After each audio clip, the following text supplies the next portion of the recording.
Assalamualaikum warahmatullahi wabarakatuh. Perkenalkan, nama saya Agni Nur Paujan. NIM saya 2401061. Saya dari Prodi PAI Reguler semester 2. Di sini saya akan mengerjakan UAS Usul Fikih. Dosen pengampu Dr. Komarudin MPD. Di sini saya akan menjawab pertanyaan nomor 1. Dalam Quran surat Al-Maidah ayat 2, Allah berfirman, "Wa ta'awanu 'ala al-birri wa taqwa." Ayat ini sering dijadikan landasan kewajiban bekerja sama dalam kebaikan. Bagaimana hukum asal perintah amar dan usul fikih? Analisis perintah dalam ayat tersebut, apakah wajib, sunnah, atau mubah? Sertakan argumentasi usuliyah serta berikan contoh kasus perintah dalam kehidupan sosial keagamaan saat ini yang membutuhkan ijtihad hukum. Hukum asal perintah atau hukum amar. Dalam usul fikih, hukum asal perintah atau hukum amar adalah wajib. Ini berarti setiap perintah dari Allah atau Rasul-Nya wajib dilaksanakan, kecuali ada dalil lain yang menggeser hukum menjadi sunnah, mubah, ataupun makruh. Argumentasinya berdasarkan pemahaman bahasa, tujuan syariat, dan praktik para ulama salaf. Perintah di dalam Quran surat Al-Maidah ayat 2 yang artinya, "Dan tolong menolonglah kamu dalam kebaikan dan takwa," adalah wajib. Tidak ada indikasi yang menggugurkan kewajiban ini. Tolong menolong dalam kebaikan dan takwa adalah fondasi penting dalam ajaran Islam. Dan jika tidak wajib akan timbul dampak negatif dalam masyarakat. Ayat ini juga melarang tolong menolong dalam dosa yang memperkuat kewajiban tolong menolong dalam kebaikan. Contoh kasus perintah yang membutuhkan hukum ijtihad adalah kewajiban umat Islam untuk berkontribusi dalam pencegahan dan penanggulangan perubahan iklim global. Mengapa butuh ijtihad? Masalah perubahan iklim adalah fenomena kontemporer yang kompleks dan tidak disebutkan secara eksplisit dan nas. Membutuhkan pemahaman multidisiplin sains sosial selain ilmu agama. Perlu kontekstualisasi prinsip-prinsip syariah umum seperti menjaga bumi dan tolong menolong dalam kebaikan ke dalam realitas baru ini. Melalui ijtihad, ulama dapat merumuskan panduan praktis bagi umat Islam untuk memenuhi kewajiban syariat ini sejalan dengan perintah tolong menolong dan kebaikan dan takwa. Argumentasi usuliyah dari Quran surat Al-Maidah ayat 2 yaitu tidak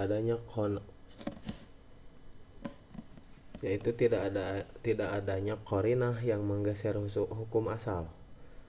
Jadi, tidak ada dalil atau indikasi lain dalam ayat ini atau ayat-ayat sekitarnya yang menunjukkan bahwa perintah tolong menolong dalam kebaikan dan takwa ini hukumnya selain wajib. Ayat ini justru menekankan pentingnya hal tersebut dengan tegas. 2. Keutamaan argumentasi topik. Tolong menolong dalam kebaikan dan takwa merupakan fondasi penting dalam membangun masyarakat yang harmonis dan sesuai dengan ajaran Islam. Kebaikan adalah cakupan yang luas meliputi segala amal kebaikan. Sedangkan takwa adalah puncak dari ketaatan kepada Allah. Tanpa tolong menolong, pelaksanaan kebaikan dan takwa akan sulit secara optimal. Ayat yang sama juga melanjutkan dengan larangan tolong menolong dalam dosa dan permusuhan.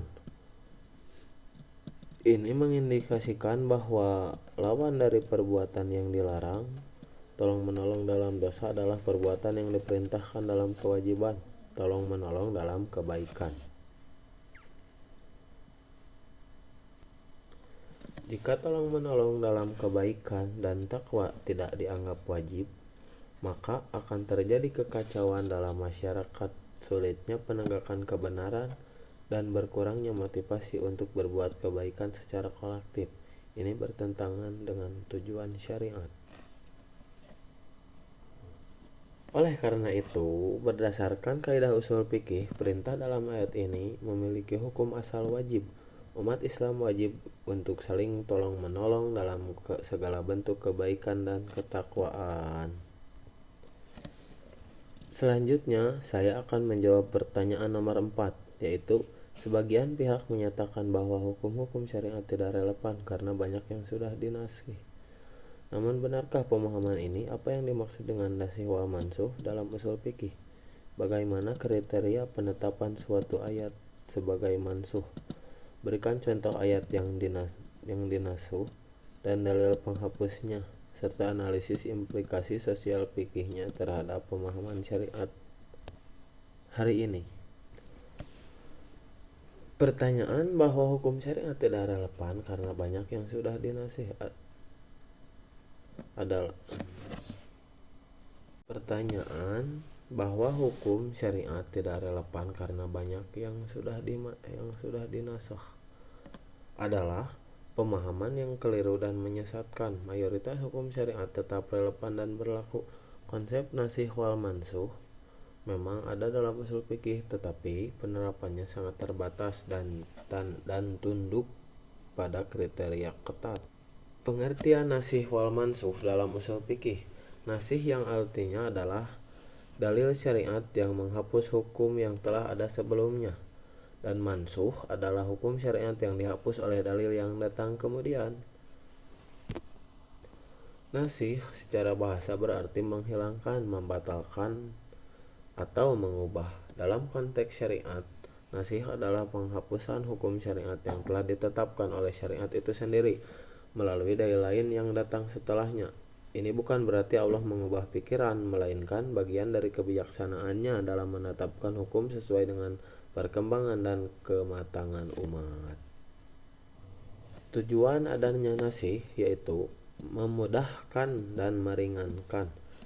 Terkadang hukum yang awal diturunkan sebagai tahapan untuk mempersiapkan umat menuju hukum yang lebih sempurna atau lebih mudah. Yang kedua, kemaslahatan umat. Hukum disesuaikan dengan maslahat atau kebaikan umat pada waktu tertentu. Dan yang ketiga, evolusi syariat. Syariat diturunkan secara bertahap dan nasih merupakan bagian dari proses penyempurnaan hukum. Kriteria penetapan suatu ayat yang dimansuh. Yang pertama, ada kontradiksi yang tidak dapat didamaikan. Harus ada pertentangan yang jelas antara dua dalil syariat yang tidak mungkin dikompromikan atau diijma. Jika masih bisa dikompromikan atau ada kemungkinan spesifikasi atau pembatasan, maka bukanlah nasih. Yang kedua, jelasnya dalil yang menghapus. Dalil yang menghapus atau nasih harus jelas dan sahih. Tidak bisa hanya berdasarkan dugaan atau riwayat yang lemah. 3. Dalil yang menghapus datang setelahnya atau dalil nasih harus datang setelah dalil mansuh. Ini adalah syarat mutlak dalam urutan waktu penurunan hukum.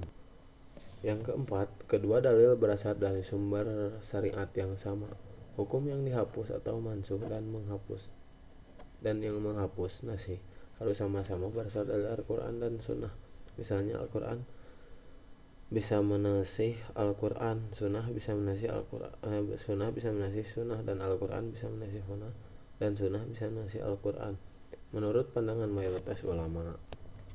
Yang kelima, hukum mansuh bukan terkait akidah atau akhlak. Nasih hanya berlaku untuk hukum-hukum praktis alamiah atau fikih, bukan terkait akidah, keimanan, atau prinsip dasar akhlak yang bersifat fundamental dan abadi. Ya, penting untuk diketahui oleh teman-teman bahwa para ulama sangat berhati-hati dalam menetapkan suatu hukum sebagai mansuh. Jumlah ayat yang benar-benar dinasih sangat sedikit jika dibandingkan dengan keseluruhan ayat Al-Quran.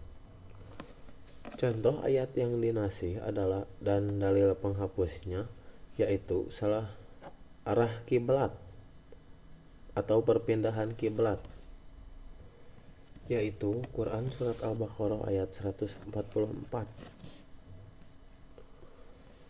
Pemahaman awal praktik sholat menghadap Baitul Maqdis. Meskipun ayat 144 ini secara spesifik memerintahkan menghadap Ka'bah, tetapi praktik awal dan sebagian riwayat menunjukkan Nabi Muhammad SAW dan para sahabat sempat sholat menghadap Baitul Maqdis. Ayat 144 ini kemudian mempertegas perubahan alat kiblat, yang artinya, sungguh kami melihat mukamu mengarah ke langit, maka sungguh kami akan memalingkan kamu ke kiblat yang kamu sukai. Palingkanlah mukamu ke arah Masjidil Haram. Quran Surat Al-Baqarah ayat 144. Nah, yang selanjutnya ayat yang dinasih atau ayat pengganti Quran Surat Al-Baqarah ayat 144 yang lengkapnya, yang memerintahkan secara eksplisit untuk menghadap Ka'bah, yang artinya, maka palingkanlah mukamu ke arah Masjidil Haram dan di mana saja kamu berada, palingkanlah mukamu ke arahnya. Quran Surat Al-Baqarah ayat 144 lengkap. Ayat ini secara jelas dan tegas memerintahkan kaum muslimin untuk mengarahkan wajah mereka ke Ka'bah atau Masjidil Haram saat sholat, menghapus perintah atau praktiknya sebelum yang menghadap ke Baitul Maqdis. Implikasi sosial fikihnya terhadap pemahaman syariat hari ini. Yang pertama, penegasan otomatis Allah dan hikmah syariat. Yang kedua, pentingnya kajian usul fikih. Yang ketiga, bukan mayoritas hukum dinasih. Yang keempat, menjaga kemurnian dan konsistensi hukum. Yang kelima, relevansi syariat tetap kuat. Oke, selanjutnya saya akan menjawab pertanyaan nomor 5 ya. Yang pertanyaannya Quran Surat An-Nur ayat 2 menyebutkan hukuman bagi penjina, tapi dalam hukum Islam penjina yang sudah menikah hukumannya berbeda. Apa itu mantuk dan mafhun dalam usul fikih? Bagaimana keduanya digunakan dalam istinbat hukum? Analisis hukum rajam dalam Islam dengan menggunakan pendekatan mantuk dan mafhun, serta jelaskan peran mafhum mukhalafah dalam memahami kasus ini. Oke. Pertanyaan bahwa Quran Surat An-Nur ayat 2 menyebutkan hukuman bagi penjina, namun penjina yang sudah menikah atau jinah muhson memiliki hukuman yang berbeda adalah benar dalam hukum Islam. Perbedaan ini bisa dijelaskan melalui konsep mantuk dan mafhun dalam usul fikih. Apa itu mantuk dan mafhun dalam usul fikih? Dalam usul fikih, mantuk dan mafhun adalah dua cara utama untuk memahami makna suatu teks syariat yang menggali hukum darinya. Mantuk secara bahasa suatu yang diucapkan atau sesuatu yang tersurat. Secara istilahnya, makna hukum yang ditunjukkan oleh lafaz secara eksplisit, langsung, dan tersurat. Dari bunyi ucapannya, hukum ini dipahami dari redaksi ayat itu tersendiri. Contoh, firman Allah dalam Quran Surat An-Nur ayat 2, penjina perempuan dan penjina laki-laki, deralah masing-masing dari keduanya 100 kali dera, hukuman 100 cambukan, adalah mantuk dari ayat ini. Dan mafhum secara bahasa, pemahaman sesuatu yang dipahami, dan secara istilahnya makna hukum yang ditunjukkan oleh lafaz secara implisit, tidak langsung atau tersirat, yaitu bukan dari bunyi ucapannya secara harfiah, melainkan dari pemahaman konteks atau kebalikan maknanya. Mafhum dibagi menjadi dua jenis utama. Yang pertama ada mafhum muwafaqah, hukum yang tidak disebutkan secara eksplisit dalam nasih, tetapi hukumnya sama dengan yang disebutkan karena adanya persamaan atau elat, sebab hukum atau logika yang sejalan. Dan yang kedua ada mafhum mukhalafah, hukum yang tidak disebutkan secara eksplisit dalam nasih, tetapi hukumnya berbeda atau berlawanan dengan yang disebutkan karena perbedaan sifat, syarat, atau batasan yang disebutkan dalam nasih. Mantuk dari Quran Surat An-Nur ayat 2, yaitu hukum yang secara eksplisit disebutkan dalam ayat ini adalah hukuman cambuk 100 kali bagi penjina laki-laki dan perempuan. Ini adalah hukum dasar yang berlaku umum bagi siapa saja yang terbukti berzina. Hukum rajam dan keterkaitannya dengan mafhum mukhalafah, yaitu hukum rajam atau dilempari batu sampai mati bagi penjina muhson atau penjina yang sudah menikah. Tidak disebutkan secara eksplisit mantuk dalam Quran Surat An-Nur ayat 2, namun keberadaan hukum rajam ini berdasarkan sunnah Rasulullah Shallallahu Alaihi Wasallam yang mutawatir, diriwayatkan oleh banyak jalur periwayatan yang tidak mungkin bersepakat atau untuk berbohong, dan ijma para sahabat dan ulama. Dalam memahami perbedaan hukuman ini, mafhum mukhalafah melainkan peran penting meskipun bukan sebagian dalil ulama menetapkan rajam. Peran mafhum mukhalafah di dalam Quran Surat An-Nur ayat 2 menetapkan hukuman cambuk 100 kali. Para ulama memahami bahwa hukuman ini berlaku untuk penzina goer muhson atau penzina yang belum menikah. Argumentasi ini dapat ditarik dengan mafhum mukhalafah dari hadis rajam yang secara spesifik menyebutkan syarat ihsan. Misalnya, ada hadis Nabi yang menyebutkan bujangan dan perawan berzina hukumnya dicambuk 100 kali dan diasingkan setahun. Dan orang yang sudah menikah dengan orang yang sudah menikah hukumannya dicambuk 100 kali dan dirajam. Ketika hadis ini dipraktikkan menetapkan hukuman rajam bagi penzina muhson, maka secara mafhum mukhalafah dapat dipahami bahwa penzina yang goer muhson tidak dikenakan rajam, melainkan hanya dicambuk. Demikian pula sebaliknya, ketika Quran Surat An-Nur ayat 2 menyebut cambuk, mafhum mukhalafahnya bila dikaitkan dengan hadis adalah bahwa cambuk itu berlaku untuk yang goer muhson. Jadi meskipun rajam tidak ada dalam mantuk Al-Quran, keberadaannya ditegaskan oleh sunnah yang mutawatir dan ijma. Mafhum mukhalafah membantu membatasi cakupan ayat An-Nur ayat 2 kepada penzina goer muhson, membiarkan ruang bagi hukum yang berbeda rajam yang ditetapkan oleh sunnah untuk penzina muhson. Jadi dapat disimpulkan mantuk dari Quran Surat An-Nur ayat 2 adalah cambuk 100 kali. Mafhum mukhalafah dari hadis-hadis tentang rajam membantu memahami bahwa hukum cambuk itu berlaku untuk penzina yang belum menikah atau goer muhson. Sementara penzina yang sudah menikah dikenakan hukuman rajam, yang dalil utamanya berasal dari sunnah dan ijma. Ini menunjukkan bagaimana usul fikih menggunakan berbagai pendekatan untuk menggali dan mengkompromikan hukum dari berbagai sumber syariat. Oke, terima kasih. Sekian dari saya. Mohon maaf bila banyak kesalahan. Wabillahi taufiq wal hidayah. Wassalamualaikum warahmatullahi wabarakatuh.